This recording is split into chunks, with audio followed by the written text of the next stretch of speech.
The Santa Ana winds have kicked up, and it only took basically just a truck driving through the desert off-road to kick up this dust storm. You can barely tell if you didn't know any better that there's a mountain range back there. On a clear day you can just see forever just about.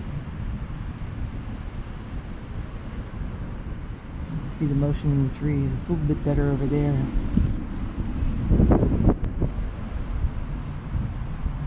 All that.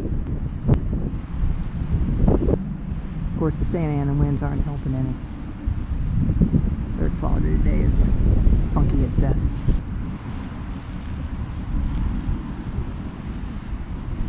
This is the high desert for you.